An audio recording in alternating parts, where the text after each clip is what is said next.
Good afternoon, Kentucky. Good morning. Today, I'm here at the Emergency Operations Center, which is operating on level 2 as we monitor and respond to the winter storm moving through Kentucky. With me is Kentucky Emergency Management Director Eric Gibson and our Transportation Secretary Jim Gray, but the Emergency Operations Center is full. This is an all hands on deck. You have a lot of Kentucky's finest as well as FEMA, which is here with us working to respond to each and every call or need that is out there. This weather event was forecast to have 36 straight hours of snow, sleet, and ice combined with dangerously cold temperatures, which are set to continue through next week. The forecast is proving to be as treacherous as it was forecasted, though we are now getting more ice and less snow than originally predicted. That is not good news for Kentucky. What it means is that the roads are that much more dangerous and that the dangerous conditions are going to extend into next week, as these conditions are going to be difficult to treat with as cold as it's going to be Monday and really through Thursday. Thankfully, there were no major issues reported overnight, but the toughest part of the storm is right now. We've had 25,000 additional power outages in the last 2 hours alone. Right now is when we're getting the calls, when in many parts of Kentucky, the ice is accumulating enough to where it's bringing down tree limbs as well as power lines. So make sure you're looking out for your neighbor and everybody stay inside. If you're off the roads, the transportation crews can treat them. If you're off the roads, the first responders can get to somebody that needs help. And it is simply unsafe in basically any part of Kentucky right now to be out on the roads. All you're doing is putting yourself and other people in harm. People were prepared and they stayed off the roads last night. That's why we don't have any reports of significant injuries or deaths related to the storm. So to the people of Kentucky, thank you. You're helping everybody out there do their very best in responding. You're protecting one another and yourself. But snow and ice totals are expected to increase today and tonight, so we still have a long road ahead of us. And like I said earlier, power outages are going up, 911 calls are increasing. This through the end of the day may end up being the toughest part of the storm. We've had a lot of practice at this. This is our 15th federally declared major weather disaster in the last 6 years alone. And we know that being proactive means we save lives. So on Thursday, KYTC began pre-treating roadways, communicating with partner agencies, and preparing equipment. Kentucky State Parks began designating resort and recreational parks as warming stations in case of power outages. So I'll mention in a little bit, we have 4 parks that are without power. 1 has guests. We're working on that right now. Our EOC began operating at a level 2, pre-positioning water, coordinating with state agencies, the National Guard, and establishing warming centers. On Friday, I signed a state of emergency. We knew it was going to be bad, and we wanted to make sure that we could move assets ahead of time to respond quickly. It allowed for the activation of state resources, including Kentucky Emergency Management and the Kentucky Guard, to help protect our people. I also activated the state's price gouging laws, and the Attorney General turned on that hotline. And on Saturday, the President quickly approved an emergency disaster declaration. This means federal aid is immediately available. Thank you to President Trump and Secretary Noem, who I'm told were personally involved in that. Their decision will help us protect lives. I'm grateful for the support, and we have FEMA on site with us. We're grateful for their partnership. On Saturday, weather started moving through the state, and it's set to continue through late Sunday night or early Monday morning, depending on how you want to look at it. I think it's going to exit eastern Kentucky about 2 a.m., but the watch right now extends to about 7 a.m. I wouldn't think of it that way. I wouldn't think of it being gone, because if it dumps a ton of ice and it gets really cold, that ice is going to stay and it's going to stick. And so you ought to think about the difficult and dangerous conditions extending into next week. Northern and central Kentucky are expected to get up to 15 inches of snow. The major amount that we thought would hit Lexington, Frankfort, ended up being closer to Covington, and then Ohio got a lot of snow. South Central and Southeastern Kentucky are set to receive less snow, but more ice accumulation. In the original forecast, it was really just our southern border with Tennessee starting about halfway through the state that was supposed to get ice. Now, as you look at it, it's really about a third of our state in a diagonal line that includes ice that's coming down in Frankfort right now, but throughout much of eastern Kentucky. We are at the heart of the storm as precipitation moves across the state. And while it may seem like rain, don't be fooled. It is freezing once it comes down and making your roads, your sidewalks, and everything else dangerous.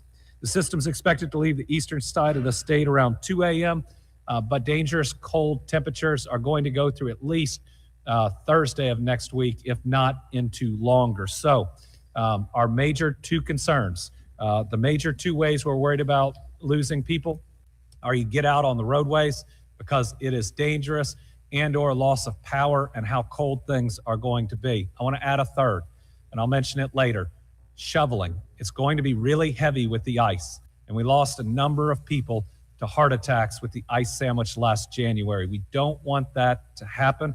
I know you're probably not going to get out until at least tomorrow to shovel, but make sure you take it easy. You take breaks. With ice on the roads, it's going to be harder for first responders to get to you. We don't want to lose anybody to that like we did last time. Bowling Green to Campbellsville, Richmond, Moorhead, and even up to Ashland look like they're going to get at least a quarter of an inch of ice. That makes conditions very dangerous and can bring down power lines. Currently, there are 50,181 power outages. Like I said, 2 hours ago, it was about 25,000. 8:45 a.m., it was about 38,000. They are going up quickly. 4 state parks without power. 1 has guests. 2 hospitals are on backup or generator power, but are not currently reporting any needs. We have huge numbers of utility workers and contractors that are out there, thanks to the National Weather Service, which is critically important and needs to continue to get all the funding to provide these forecasts, as well as all of our meteorologists. Thank you for giving us the heads up, giving us days to prepare. And because of that, hopefully we can get power up and running in parts of the state that much faster. Reports right now are that Barron and Pulaski County are 2 of the most impacted areas. We're sending TOSS teams with the Guard to Barron County to help clear the roadways. We're checking in directly with local officials and hospitals, but if you're watching this and you're a local official, hospital administrator that needs help, please call us here at the center. We've got a ton of people who are really good at this that are ready to help you. But with these dangerous cold temperatures, if your power is out, we want you to go to a warming center. We currently have more than 112 warming centers set up across the Commonwealth. I think there's a slide up next to me now where you can see them. The map you're seeing now shows all locations. This site is linked across my social for those in need. You can also get it at kym.ky.gov. Our Kentucky State Parks have also set up warming centers. If you cue the slide, it is most all of our parks. I'm not going to read through them, but you can pick up your phone, call your local state park, and they can tell you, as long as they have power, we're going to take people in who don't and make sure that you make it through this storm. If you're traveling to a state park, please use caution. And for park updates, you can visit parks.ky.gov. National Guard is ready to help those that are in need. Guard members, which are soldiers and airmen, are currently across the state already in 53 of our armories across 42 counties. The Guard's begun making rounds in local communities. They started that yesterday. They're continuing to do wellness checks and prepare for any needed transports. Due to power outages, they're helping a lot of medical professionals in some parts of the state get to their hospitals and places of practice. If you need that help, please reach out. The teams have preloaded near areas expected to receive increased ice accumulation. Now for additional updates, I'm going to turn it over to Director Gibson. Thank you very much, Governor, for just a few minutes to just provide some more detailed updates on some things. The Governor's done a good job of summarizing how things have been going this week, and we do appreciate the early warning from our meteorologists and our stations. If people have taken heed to the warning, we didn't see as many issues overnight as we could have. And I think that has a lot to say about the people heeding the warnings that were put out. There was good messaging about it. And we've heard well that the roads were clear and our transportation crews were able to make good progress through the night. But this morning we woke up to, many of you all have woke up to a freezing rain across our southern part of our state. And we're starting to see that be the most impactful area. And we're not out of the woods on that yet. That area of our state's going to continue to see this freezing rain come down for next several hours. And that's going to continue to worsen the impact. This morning, as the governor's talked about already, our power outages have started to surge, which will increase the need for our resources in that area. And we've already started to shift to our impacted area with our National Guard folks, our forestry folks, and making sure that we're prepared to answer any commodity requests in that area. We do have those ready. And if you are a local official and you're tuned into this and you need assistance, or if you're in need of a warming center and you're having trouble finding that, we have our number here at the call center that is staffed. We have individuals that are standing by to take your call. It's 50. I'll put the number up at the end. It's available on our website, and I'll give it to you now. If you need assistance that you're not getting, and we can help you with that, our number is 502-607-6665. And I'll repeat it one more time, 502-607-6665. And we can help you with finding your warming center or finding some aid that you may need. And if you're a local official and we haven't talked to you and you're having trouble, we know there are cell phone outages sporadically across that southern area that's been impacted by this. So we're going to do our very best to make sure we find multiple ways to communicate with you, maybe even in-person visits if you're a local official. We're trying to make sure that we're doing our very best to make contact with you. Our warming centers that the governor talked about are open. We've asked our local officials to put those posted on there. They have the ability to turn those on when they open them. And so you're seeing that map updated continuously if there's one in your area by your local officials. And we continue to work very closely with those across this area to make sure that the community is getting what it needs. And if we can support them, we're here to do that. We know that this weather is going to continue all throughout this day. The National Weather Service is here in the EOC, so we do get continuous updates.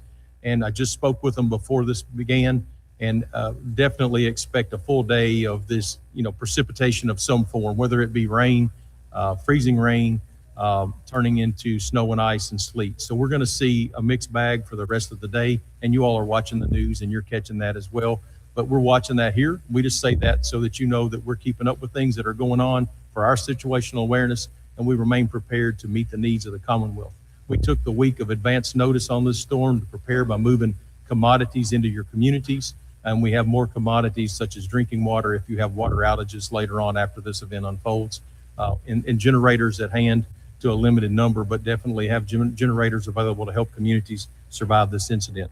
We've got a lot of National Guard folks that are available to help us get these roads clear. As we know, local road crews are going to struggle, and our National Guard folks stand by and ready to assist.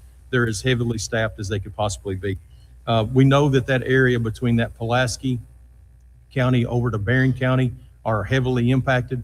And so as we see that going on, we know that there is, issues in that area, and we're specifically focused on that. But if you have additional needs or concerns, please, again, call here at the EOC. There's a watch desk that you're regularly calling, but also that additional number we've opened up to take more calls as our lines are staying pretty busy today. Again, 502-607-6665. We stand ready to help. The EOC is fully staffed, and we're here for you all. Thank you very much. All right. Next, we're going to hear from Secretary Jim Gray. Let me start again by saying our roadways and overpasses are slick. Conditions are dangerous. Right now, it is simply not safe to drive on our roads. We're asking everyone to avoid travel, not only because you could hurt yourself or someone else, but also because fuel availability is low in certain parts of Kentucky. The tankers aren't able to make it through this to a lot of our gas stations. So if you get out there, you may run out of gas. You may get to that gas station and not be able to refuel and to be stuck. So please don't drive anywhere unless you absolutely have to. Again, that opens up space for our highway crews. Remember, they're Kentuckians. They want to go home to their families at the end of the day. They are out in difficult conditions for you, for your safety, and to try to get everything up and running faster. So let's make sure that we take their safety seriously. Over 1,500 state-owned and contracted plow trucks have now been deployed. and our teams are pulling from a stockpile of 311,000 tons of salt and over 1 million gallons of brine for anti-icing efforts. And so now that I've taken all of his updates, here's Secretary Gray. Thank you, Governor. Well, Governor said earlier, he said, we cannot say enough. We cannot emphasize enough, punctuate it enough, echo it enough, that we are asking Kentuckians to please stay off the roads. This is going to be a very rough day, the next 24 hours. Our crews reported less traffic yesterday, last night, which made it safer and more efficient for them to do their jobs. These folks are maneuvering heavy equipment and vehicles, and so having more room to do their work really helps them out. Now, this is an image, James, of some of our vehicles. It's called an echelon arrangement, which is covering an entire area, entire lanes of I-75. Now, thanks to our thousands, 2,300 skilled, resilient highway crew members, snow fighters, they are responding now, and they responded before the storm hit. We literally spent last week dialed in to the weather forecast, planning. We got ourselves ready to meet the dynamic challenges that we knew each region was going to have, from heavy snow to ice-glazed roadways, and our teams responded accordingly.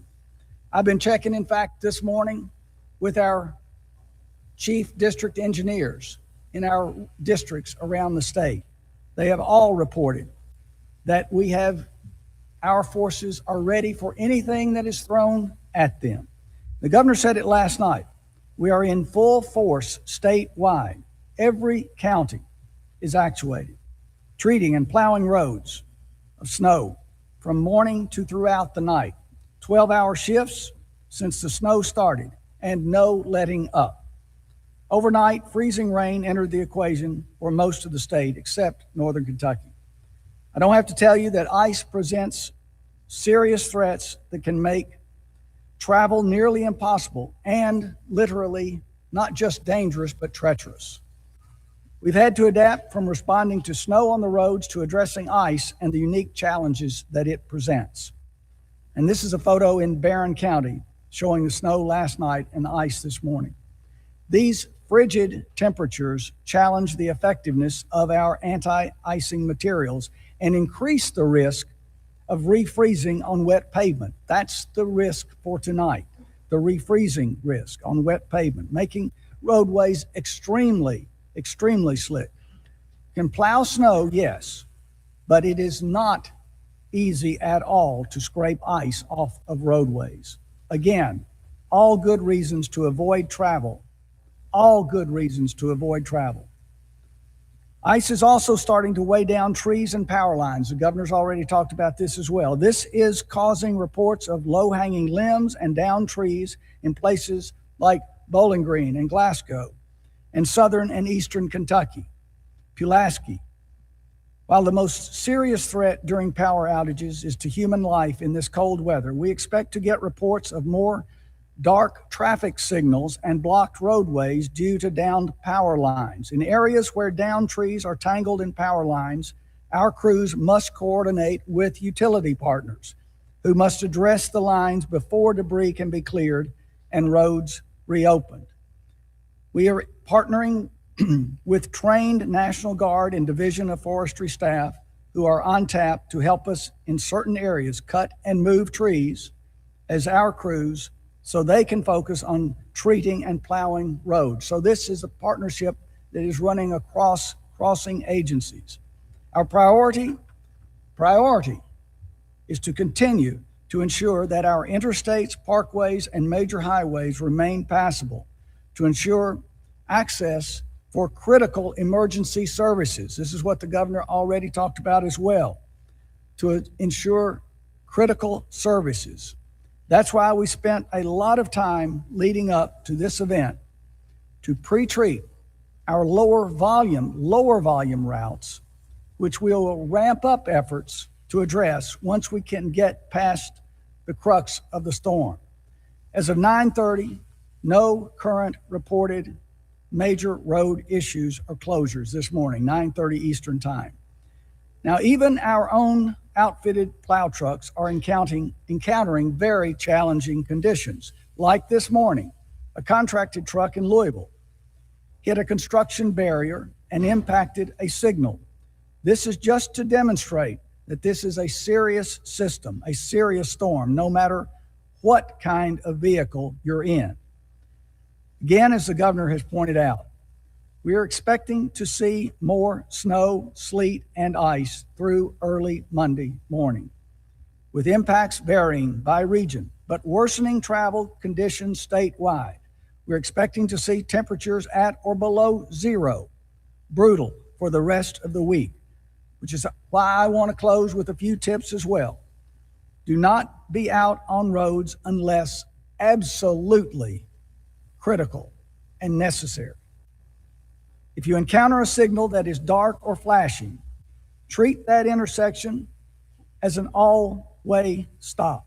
Slow down, come to a complete stop, and proceed only when it's safe to do so.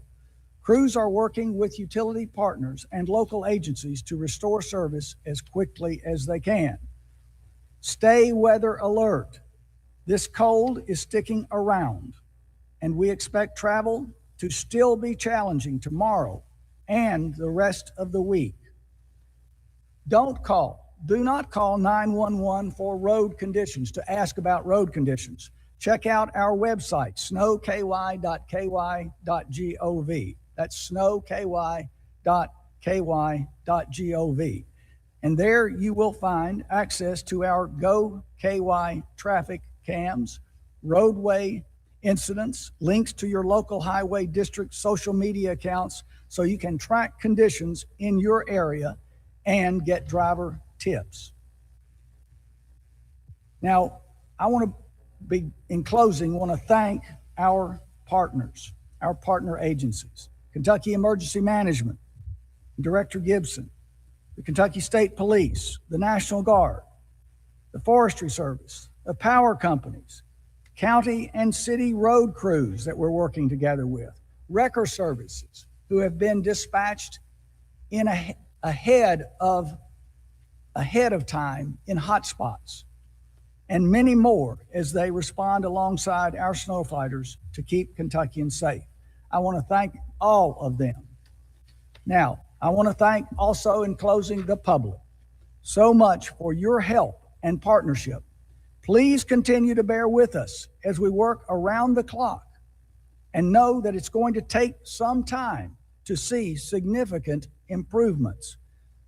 Our folks are serving the communities where they live, their own homes, and are committed to restoring connections as soon as we can. So thanks for your help by giving us the room to work for you. Governor, back to you. Thank you. In one additional update, we've gotten word that the TVA is aware of a phishing email impersonating TVA about rolling blackouts. If you receive it, do not click on it. Again, the TVA is aware of a phishing email that's impersonating them, the utility, about rolling blackouts. If you receive it, do not click. So if you're the media in that area, please amplify that message.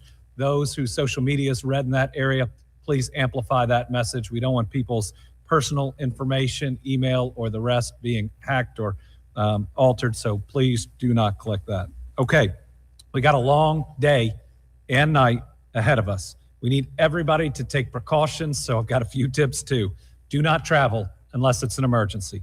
Keep your phones charged and have backup flashlights if needed. Make sure you have a weather safety kit ready with blankets, etc. So if you still have power right now and you don't have a weather safety kit, why don't you put one together with stuff in your home? Why don't you take that time to do it right now?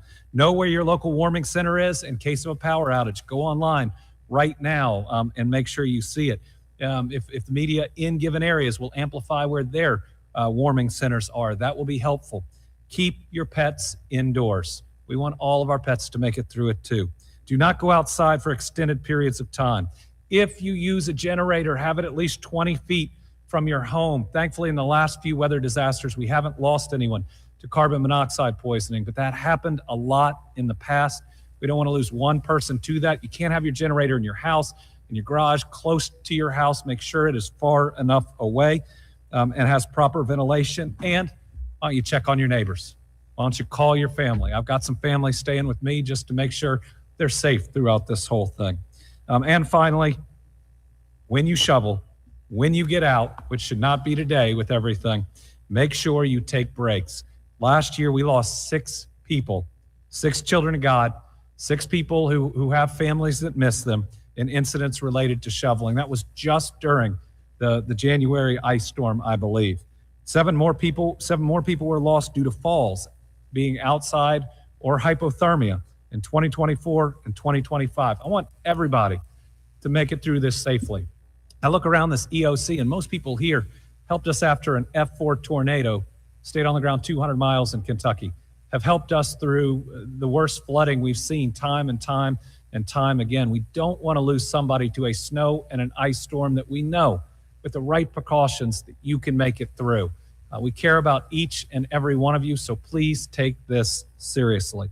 I want everybody to be safe, so don't take a risk. It's just not worth it. And remember, if you need help, it's available. Once again, we need folks to avoid calling 911 unless it's an emergency. If you're an emergency, call 911. But otherwise, you can call your local KSP post. If lines are busy, we have an established unmet needs line that was read, 502-607-6665. That's what's been ringing over here. I'm glad it's ringing. And we're going to answer it through press conference or anything else, because everybody in here is working, and they're working for you. We'll keep providing updates via social media and other means. Tonight, we're going to evaluate the roads and give an update ahead of the Monday morning commutes. You know, I'm an employer too. I'm in charge of Kentucky's executive branch, which is about 30,000 members. So I'm watching those roads really closely, and we're going to be careful going into Monday. I'm not going to have people out there unnecessarily if they're not safe. So please watch for an update later tonight. And for businesses, be flexible. I mean, if this freezing continues and it gets so cold it can't be treated overnight, be flexible with your employees if you can be. Remember, we'll get through this. We'll get through it together, just like we always do. So everybody stay safe. We now have about 5 journalists on the line. We'll go through them quickly. We'll start with Paul Miles from WHAS Radio. Thank you, Governor.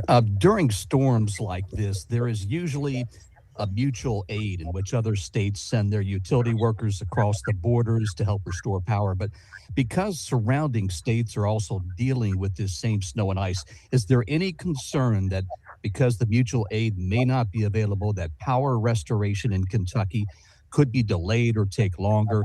And should residents plan to be without electricity for an extended period of time?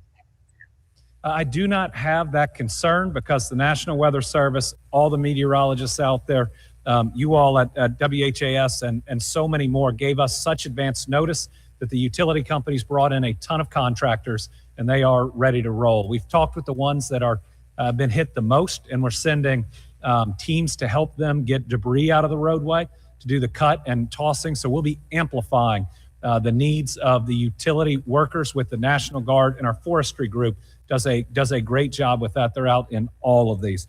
So Paul, right now, because we knew this was coming, and because we've been through 14 other of these before today, no, I think we're going to have a very large group of utility workers. With that said, I think people in the areas hit most by the ice need to plan and prepare to have another place to go, if not the warming center, for certainly today, maybe tonight, and then we'll have more information as that comes. We're dealing with it in real time. And so I think here today we'll have a better sense of the scope in the hardest hit areas by ice and the timing of getting those utilities back up and the power back on. Karen Czar, WKY. Thank you, Governor. As you mentioned, there have been several natural disasters during your administration. Compared to others, how stretched thin are our resources, especially since this is a statewide event? And what is specifically being done to support the elderly and disabled? Thank you. this is a statewide event, so it takes a lot of resources, thankfully. Between state and local cooperation, we've got a lot of resources. This was drill weekend for our National Guard, so we have more Guard available right now in the moment for this event than we've had for virtually any other event. KYTC, with the extra time provided, again, by the National Weather Service and all of our meteorologists, they are so important. We were able to bring in all of our contractors. And so when we have advance notice, and these go to the last two questions, we're allowed to pull all the resources we would normally take if we had a storm that came out of nowhere, and we would call in afterwards. We have right here at the ready. We are taking calls in from any nursing homes and others that may need help. We're actually proactively reaching out to the hospitals in the communities. But we also need Kentuckians to make sure they're looking out after our seniors. If you have an older neighbor, please make that call. Please check on them. You know, every disaster we've been through, folks in this room, the Guard, first responders make a lot of saves and take care of a lot of people. But Kentuckians take care of more of their neighbors than we could ever. So calling on everybody out there, check on that senior, make sure they're okay. Bring them into your home if they need some extra help. Carolina from WLEX. Good morning, Governor. You said less snow, more ice is actually bad news, and you mentioned uncertainty about conditions for the Monday morning commute. Are these icy conditions something that road crews can actually clear up in time, or are we anticipating big challenges? I'm anticipating challenges Monday morning. And depending on how cold it gets, I'm anticipating challenges potentially through Monday. Once the temperature gets below a certain amount, you know, what we use to treat the roads just doesn't work as well. And so I think people need to anticipate that we're going to be impacted through a portion of this week. Now, if conditions are a little bit better, transportation's out there doing all of it. You know, we don't look at the temperature going down and say, no, we're not going to treat it. We get out there and we do it. So we'll be providing updates. I know WLEX will be providing updates as they come in, but I think we ought to anticipate significant issues with travel on Monday morning. If this is just leaving the state by 2 a.m., and it's going to be as cold as it is tonight going into tomorrow, going into next week, we ought to anticipate that it will continue. But with it moving out, our utility crews and others are going to be able to work that much easier without all of the weather conditions impacting them tomorrow and through the week. Cody from WHAS 11. Hi, Governor. Are there specific areas in the state outside of the southern region that you think are going to get worse, or what do we think is going to happen moving forward this week? James, can you put the radar up? That's well, it was over here. Let us pull that up if we can and show you the map. You all have been seeing it right now. You know, Barron County, Allen County. All right, and we'll get this up.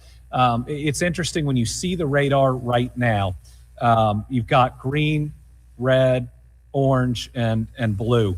The green looks like it's rain. It's not. It comes down. It freezes. Those are the areas that are getting hit. It starts on our southern border, kind of at Allen County, and it goes all the way up to Ashland. You know, that part east, I think, is going to get a lot of ice. And then, you know, all the way up to Frankfort, if you draw that diagonal line again going through the state, is looking like it's going to get a significant amount too. So that's another good point. When you are looking at the weather radar right now, if it's showing rain, when that lands, it's freezing. You ought to treat that like it's just ice that's coming down. All right, and finally, RJ Johnson from WDKY. Hi, yes. What are some of the priorities heading into the overnight, especially in southern Kentucky, as you see all those outages that are there? Our two priorities are keeping people off the roads and restoring power as quickly as possible. Where the power is out, our priority is having warming centers at the ready, having guard and other first responders that can help with either wellness check or transportation if that's needed. The hospitals in the area, making sure that they are operating. The water systems, if they have pump stations or others that operate off of electricity, what type of generators do they need? So we take a look at both the people living in an area and all the critical infrastructure. What we'll also be looking at is where there is kind of congregate care and or people staying in congregate settings, where power is out, how long is that going to be out? So we have one state park that has guests. We're going to make a call once we know how long we think the power is going to be out, about whether we need to transport them to another location. Same if we find out we have a nursing home that's going to be out of power for a significant period of time. So our priorities, especially right now, are assessing those hardest hit areas, the impacts that threaten life, and then responding and reacting to them to make sure we get people to safety. But the two biggest things are the amount of power outages, which just went over 60,000. That's since we've been doing this press conference, so up about 9,000, and trying to get that power, trying to get people off the roads and safe. Okay, everybody at the EOC is working hard. Everybody in emergency management in the counties is working hard. From the people of Kentucky, we need you to work hard, and all that means is stay home. Stay off the roadways, stay with your family, have some fun with them during this. Check on your neighbors. We'll be working hard to make sure we can get roads passable as soon as possible, as well as working with utilities to make sure people have power. Everybody out there, take care. Thanks to everybody here and around the state that's working.